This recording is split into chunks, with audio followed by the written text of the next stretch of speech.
नमस्कार दोस्तों। जो हम वर्ण विचार पढ़ रहे थे, आज उसमें हम नेक्स्ट टॉपिक पढ़ने वाले हैं। हम क्या पढ़ रहे थे? स्वरों का वर्गीकरण। और स्वरों के वर्गीकरण में हम बात कर रहे थे तालु के आधार पर। किसके आधार पर? तालु के आधार पर हम क्या पढ़ रहे थे? वर्ण विचार पढ़ रहे थे। किसके आधार पर? तालु के आधार पर। तालु के आधार पर। किसके आधार पर? तालु के आधार पर। तालु के आधार पर या मुखाकृति के आधार पर कितने प्रकार के स्वर बताए थे मैंने आपको? 4 प्रकार के स्वर बताए थे। तो 4 प्रकार के स्वरों में पहला हमने कौन सा पढ़ा था? संवृत स्वर। कौन सा स्वर? संवृत स्वर। कौन सा स्वर? संवृत स्वर। दूसरा कौन सा पढ़ा था? अर्ध संवृत स्वर। अर्ध संवृत स्वर। कौन सा? अर्ध संवृत स्वर। और तीसरा कौन सा पढ़ा था? विवर्त स्वर। कौन सा पढ़ा था? विव्रत स्वर पढ़ा था। और चौथा कौन सा पढ़ा था? अर्धविवर्त। कौन सा पढ़ा था? अर्धविव्रत स्वर। अर्धविव्रत स्वर। आज हम इनमें से बात करने वाले हैं किसकी? संवृत स्वर की। यानी संवृत स्वर कौन से होते हैं उनकी हम बात करने वाले हैं। चलिए तो संवृत स्वरों की बात करने वाले हैं। समव्रत स्वर। कौन से स्वर? समव्रत। सम प्लस व्रत। समव्रत में संधि कौन सी हो जाएगी? व्यंजन। यानी कि इसको हम क्या बोलेंगे? समव्रत। समव्रत अर्थात जिन स्वरों को बोलने पर मुख समान रूप से खुले, समान रूप से व्रत बनाए, उसको हम क्या कहते हैं? समव्रत। याद रखने के लिए जैसे हम बात करें ई, ई, ऊ, ऊ, ये कौन से हैं? ये समव्रत है। कौन से कहलाते हैं? समव्रत। दूसरे हमने क्या पढ़े थे? अर्ध समव्रत। कौन से? अर्ध समव्रत। अर्ध समव्रत। कौन से स्वर? अर्ध समव्रत स्वर पढ़े थे। अर्ध समव्रत जिनको बोलने पर मुख अर्ध रूप से खुले, तो उनको क्या बोलते हैं? अर्ध समव्रत स्वर कहते हैं। जैसे ए, ओ। क्या? ए, ओ। अब हम बात करते हैं विव्रत की। किसकी बात करते हैं? विव्रत। विव्रत स्वर। विव्रत स्वर जिनको बोलने पर मुख पूर्ण रूप से खुल जाए, पूरा खुल जाए, उनको क्या बोलते हैं हम? विव्रत स्वर। क्या बोलते हैं? विव्रत स्वर। जिसमें क्या आता है? आ। क्या आता है? आ। और चौथा कौन सा बच गया? अर्ध, अर्ध विव्रत। कौन सा बच गया? अर्ध विव्रत स्वर।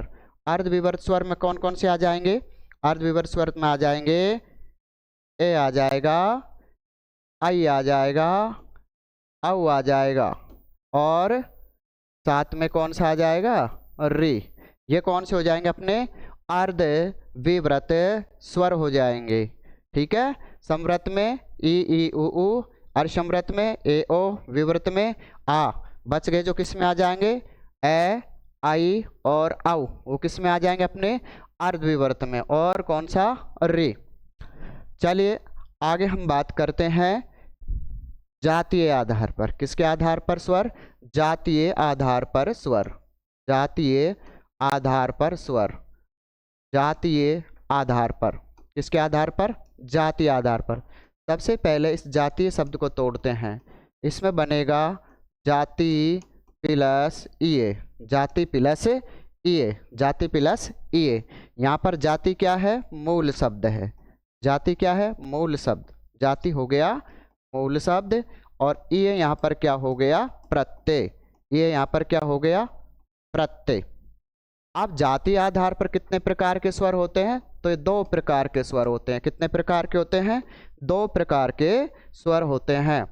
पहला कौन सा होता है? सजातीय। कौन सा होता है? सजातीय। कौन सा हो गया? सजातीय। सजातीय को तोड़ेंगे तो देखिए, स प्लस जाति प्लस ईए। स प्लस जाति प्लस ईए। स यहाँ पर क्या हो जाएगा? उपसर्ग हो जाएगा। क्या हो जाएगा? उपसर्ग। और जाति क्या होगा? मूल शब्द। क्या होगा? मूल शब्द होगा। ये यहाँ पर क्या हो जाएगा? प्रत्यय हो जाएगा। अब यहाँ पर मतलब है स से क्या है, समान। स का अर्थ यहाँ पर क्या हो रहा है, समान, अर्थात जो समान जाति से बने उनको क्या बोलेंगे हम, सहजातीय स्वर। जो स्वर समान जाति से बने, जो स्वर समान जाति से बने, किससे बने हैं, समान जाति से, उन्हें उन्हें हम क्या कहते हैं, उन्हें सहजातीय स्वर कहते हैं। उन्हें कौन से स्वर कहते हैं, सहजातीय स्वर कहते हैं, सहजातीय स्वर कहते हैं। सहजातीय स्वर में देखिए कौन कौन से स्वर आएंगे वो देखते हैं।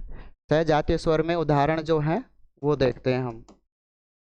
सहजातीय स्वर में उदाहरण आएंगे जैसे आ, जैसे ई, जैसे उ, क्योंकि किससे बने, समान जाति से। देखते कैसे बने, जैसे आ बना है तो ए प्लस ए से बना है, तो क्या हो गए, दोनों ए भी उसी जाति का और ये ए भी उसी जाति का, इसलिए इनको क्या कहेंगे हम, सहजातीय, अर्थात समान जाति से बने क्या कहलाएंगे, सहजातीय।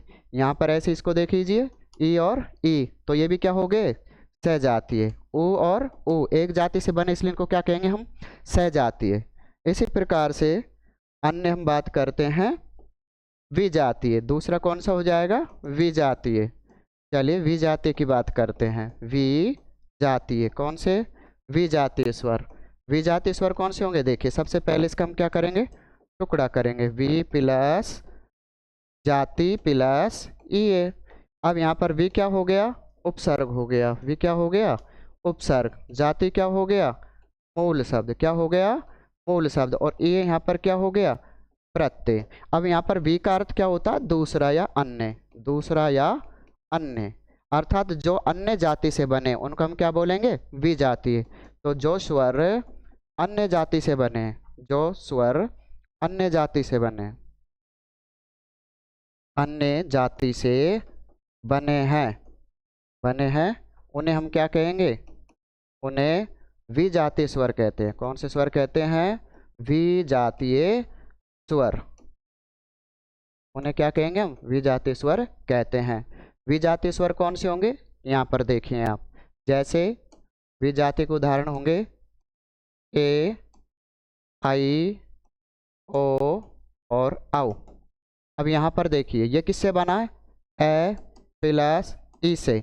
ए अलग जाति का है और ई अलग जाति का, इसलिए इनको हम क्या कहेंगे, विजातीय कहेंगे। क्या कहेंगे, विजातीय कहेंगे। यहाँ पर देखिए ये किससे बनेगा, ए और ए से बनेगा। ये किससे बनेगा, ए और ओ से बनेगा। ये किससे बनेगा, ए और ओ से बनेगा। तो इसलिए इनको हम क्या कहेंगे, विजातीय कहेंगे। क्या कहेंगे, विजातीय कहेंगे। क्या आप समझ पा रहे हो ना, ठीक है। अब इसके बाद हम पढ़ते हैं मात्रा के आधार पर। किसके आधार पर, मात्रा के आधार पर। मात्रा के आधार पर स्वर, मात्रा के आधार पर क्या पढ़ेंगे, स्वर। कितने प्रकार के होते हैं, 2 प्रकार के होते हैं। किसके आधार पर, मात्रा के आधार पर। मात्रा के आधार पर 2 प्रकार के कौन कौन से होते हैं, एक तो होता है आपका कौन सा, लघु। कौन सा होता है, लघु। और दूसरा कौन सा होता है, दीर्घ होता है। दूसरा कौन सा होगा, दीर्घ स्वर। लघु स्वर और दीर्घ स्वर। दीर्घ स्वर को क्या भी कहते हैं, गुरु। मात्रा के आधार पर कौन सा होगा, गुरु स्वर। कौन सा होगा, गुरु स्वर। यहाँ पर लघु को अपन क्या भी कह सकते हैं, मूल स्वर भी कह सकते हैं। क्या कह सकते हैं, मूल स्वर भी कहते हैं। देखिए लघु, लघु का अर्थ क्या होता है, छोटा, अर्थात जिन स्वरों को बोलने पर एक मात्रा का समय लगे। जिन स्वरों को बोलने पर, जिन स्वरों को बोलने पर, जिन स्वरों को बोलने पर एक मात्रा का समय लगे, एक मात्रा का समय लगे, एक मात्रा का समय लगे, एक मात्रा का समय लगे, उन्हें हम क्या कहते हैं, लघु स्वर कहते हैं। जैसे हम बात करें तो जैसे ए, छोटी, छोटा ऊ और री, इनको हम क्या कहेंगे, लघु स्वर। अर्थात इनका जो उच्चारण करते हैं वो एक मात्रा से लिया जाता है, यानी अर्थात इनको हम बोलेंगे तो एक मात्रा का समय लगेगा। वहीं हम गुरु स्वरों की बात करें तो जिन स्वरों को बोलने पर 2 मात्रा का समय लगे, जिन स्वरों को बोलने पर, जिन स्वरों को बोलने पर 2 मात्रा का समय लगे। कितना समय लगे, 2 मात्रा का समय लगे, 2 मात्रा का समय लगे, उन्हें हम क्या कहेंगे, उन्हें हम कहेंगे गुरु स्वर। जैसे जैसे अगर हम बात करें तो ए आई ओ और औ, ए आई ओ और औ। अब इसको हम प्रदर्शित किससे करते हैं? अवाग्र चिन्ह से। अर्थात इसका अर्थ क्या हो गया? दो मात्राएं। जैसे मान लीजिए हम एक मात्रा की बात करें, जैसे मान लीजिए मैंने यहाँ पर लिखा रमन, तो यहाँ पर देखिए रमन में ए, एक ए यहाँ से निकला, मैं में से एक ए, तो एक एक एक, अर्थात रमन में कितनी मात्राएं हो गई? 3 मात्राएं। ऐसे मान लीजिए हमने यहाँ पर लिखा रानी, क्या लिखा? रानी। तो आ की मात्रा है, यहाँ पर देखिए आ, बड़ी ई और बड़ा ऊ। तो आ की मात्रा है तो कितनी मात्रा हो जाएंगी? 2। यहाँ पर कितनी हो जाएंगी? 2। तो अब 2 और 2 कितने हो गए? 4 मात्राएं। तो रानी में कितनी मात्राएं हो गई? 4 मात्राएं। भाई ये अपने 4 तो क्या हो गए? लघु स्वर। और 7 क्या हो गए? गुरु स्वर। गुरु स्वर में दोबारा देखिए बड़ा आ, बड़ी ई, बड़ा ऊ और ए, आई, ओ और औ, ये आ जाएंगे। ठीक है, चलिए अब हम पढ़ते हैं कौवे की स्थिति के आधार पर। कौवे की स्थिति के आधार पर स्वर। कौवे की स्थिति के आधार पर स्वर। कौवे की स्थिति के आधार पर स्वर। कौवे की स्थिति के आधार पर स्वर। कौवे की स्थिति के आधार पर जो स्वर होते हैं वो कितने प्रकार के होते हैं? 3 प्रकार के। कितने प्रकार के होते हैं? 3 प्रकार के होते हैं। कितने होते हैं? 3 प्रकार के। पहला कौन सा होगा? अनुस्वार। कौन सा होगा? अनुस्वार। दूसरा कौन सा होगा? दूसरा होगा अनुनासिक। कौन सा होगा? अनुनासिक। कौन सा होगा? अनुनासिक। और तीसरा कौन सा होगा? निर्नुनासिक। कौन सा होगा? निर्नुनासिक। कौन सा होगा? निर्नुनासिक। तो 3 प्रकार के कौवे की स्थिति के आधार पर होते हैं। अनुस्वार को अपन किससे प्रदर्शित करते हैं? इससे करते हैं। चंद्र बिंदु जिसको बोलते हैं उसको अपन क्या कहते हैं? अनुनासिक चिन्ह। इसका कोई चिन्ह नहीं होता। अनुस्वार क्या है? जिसका उच्चारण किससे किया जाए? नाक से। किससे किया जाए उच्चारण? नाक से। अनुनासिक क्या है? जिसका उच्चारण किससे किया जाए? मुख और नाक से। मुख और नाक से, वो क्या कहलाएंगे? अनुनासिक। और जो दोनों सिर्फ मुख से किया जाए, सिर्फ मुख से किया जाए, उनको हम क्या कहेंगे? निर्नुनासिक। चलिए नाक से मान लीजिए अपन लिखेंगे तो जैसे संग, जैसे रंग, जैसे गंगा, जैसे गंगा आदि। अब अनुनासिक में देखते हैं। जैसे हमने लिखा चांद, जैसे हमने लिखा 5, क्या लिखा? 5। जैसे हमने लिखा छाँव, क्या लिखा? छाँव। इस प्रकार से अनुनासिक चिन्ह का प्रयोग करते हैं। पीटीटी में पूछा गया क्वेश्चन था। निर्नुनासिक जिसमें सभी स्वर आते हैं। क्या आते हैं? सभी स्वर आते हैं। सभी मतलब 11 के 11 स्वर किस में आ जाएंगे? निर्नुनासिक में आ जाएंगे। अब हम बात करने वाले हैं किसको लेकर? तो अपने वर्ण बच गए अंग और अह। अंग और अह, इनको क्या कहते हैं? इनको कहा जाता है अयोग्यवाह। क्या कहा जाता है? अयोग्यवाह। क्या कहा जाता है? अयोग्यवाह। इसके टुकड़े करेंगे तब क्या होगा? अ प्लस योग प्लस वाह। अ प्लस योग प्लस वाह, इनको क्या कहा जाता है? अयोग्यवाह। अगर हम इनकी वैसे बात करें तो इसको क्या कहेंगे हम? अनुस्वार। क्या कहेंगे? अनुस्वार। और दूसरा क्या है अपना? विसर्ग। अनुस्वार और विसर्ग, इनको क्या कहते हैं हम?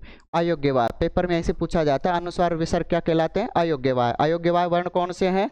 अंग और अह। अंग और अह, क्योंकि इनका उच्चारण स्वरों के बाद और व्यंजनों से पहले किया जाता है। और हिंदी शब्दकोश के अनुसार, किसके अनुसार? हिंदी शब्दकोश के अनुसार। किसके अनुसार? हिंदी शब्दकोश। हिंदी शब्दकोश। हिंदी शब्दकोश के अनुसार।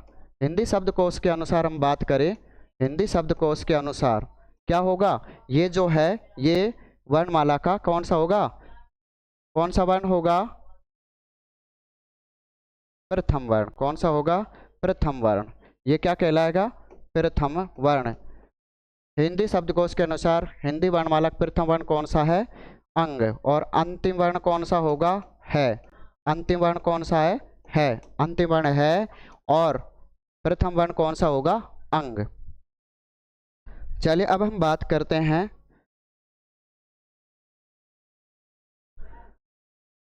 सामान्य स्वरों के प्रकार, सामान्य प्रकार की बात कर रहे हैं। सामान्य रूप से दो प्रकार के होते हैं। कितने प्रकार के होते हैं? दो प्रकार के होते हैं। एक होता है ह्रस्व स्वर। कौन सा होता है? ह्रस्व स्वर, ह्रस्व स्वर। दूसरा कौन सा होता है? दीर्घ स्वर। कौन सा होता है? दीर्घ स्वर होता है। ह्रस्व स्वर में कौन से आ जाएंगे? इनको मूल स्वर भी कहते हैं, ए, ई, उ और री। इसके अलावा बच गए, इनकी संख्या तो कितनी होती है? 4। कितनी होती है? 4। दीर्घ स्वरों की संख्या कितनी होती है? 7, जिसमें आ जाएगा बड़ा आ, बड़ी ई, बड़ा उ, ए, आई, ओ और औ। इनकी संख्या कितनी हो जाएगी? 7। तो दीर्घ स्वर कितने हैं? 7। और ह्रस्व स्वर कितने हैं? 4। कितने हैं? 4। अब हम बात करने वाले हैं व्यंजन को लेकर। किसको लेकर बात करने वाले हैं? व्यंजन। किसको लेकर बात कर रहे हैं? व्यंजन। व्यंजन किसे कहते हैं? सबसे पहले हम करेंगे व्यंजन के टुकड़े। क्या होंगे? वी प्लस अंजन। क्या होगा? We plus Anjan. वी क्या है यहाँ पर? उपसर्ग। वी क्या है? उपसर्ग। और संधि कौन सी हो जाएगी? यण स्वर संधि। कौन सी हो जाएगी? यण स्वर संधि हो जाएगी। यहाँ पर अपन बात करें युगम शब्दों की। किसकी बात करें? युगम शब्दों की। व्यंजन, व्यंजन किसको बोलते हैं? भोजन को। किसको कहते हैं? भोजन को या पकवान। और एक होता है व्यंजन। एक क्या होता है? व्यंजन। व्यंजन का अर्थ होता है पंखा। क्या होता है? पंखा। अब हम पढ़ते हैं व्यंजन की परिभाषा। क्या पढ़ते हैं? व्यंजन की परिभाषा। तो क्या होगा? जिन वर्णों को बोलने के लिए स्वरों की मदद ली जाती है। जिन वर्णों को, जिन वर्णों को बोलने के लिए, जिन वर्णों को बोलने के लिए, जिन वर्णों को बोलने के लिए, जिन वर्णों को बोलने के लिए, जिन वर्णों को बोलने के लिए स्वरों की, किसकी? स्वरों की, स्वरों की मदद ली जाती है। स्वरों की मदद ली जाती है। स्वरों की मदद ली जाती है, ली जाती है। उन्हें हम क्या कहते हैं? उन्हें व्यंजन कहते हैं। उन्हें हम क्या कहते हैं? व्यंजन कहते हैं। उन्हें हम क्या कहते हैं? व्यंजन कहते हैं। क्या कहेंगे? व्यंजन। व्यंजन के टुकड़े हो गए वि उपसर्ग, और इसमें संधि कौन सी हो जाएगी? यण स्वर संधि, वि उपसर्ग हो जाएगा। व्यंजन मतलब भोजन, व्यंजन अर्थात पंखा हो गया। परिभाषा, जिन वर्णों को बोलने के लिए स्वरों की मदद ली जाती है उन्हें हम क्या कहते हैं? व्यंजन कहते हैं। अब हम बात करेंगे व्यंजन के प्रकार। व्यंजन के कितने प्रकार होते हैं? व्यंजन के 3 प्रकार होते हैं। कितने प्रकार होते हैं? 3। और आपसे पूछे व्यंजनों की संख्या कितनी होती है? व्यंजनों की संख्या कितनी होती है? तो व्यंजनों की संख्या होती है 33। चलो 3 प्रकार के कौन कौन से होते हैं? प्रकार की हम बात करें तो 3 प्रकार के कौन कौन से हैं?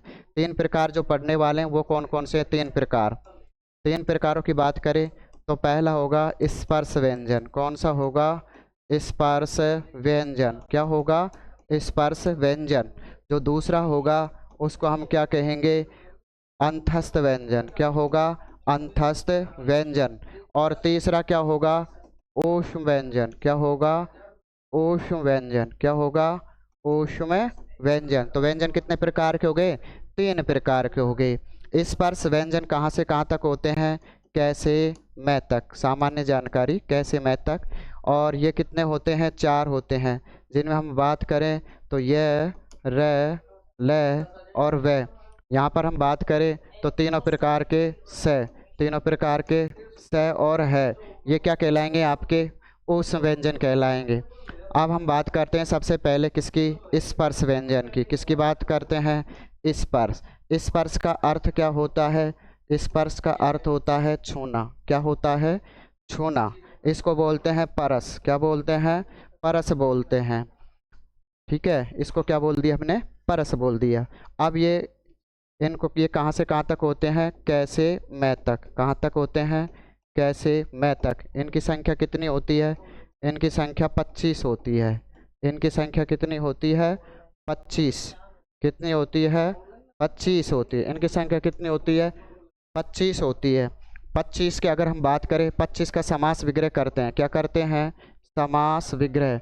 25 का समास विग्रह क्या होगा? समास विग्रह होगा 5 और 20। क्या होगा? 5 और 20, 5 और 20 में समास कौन सा हो जाएगा?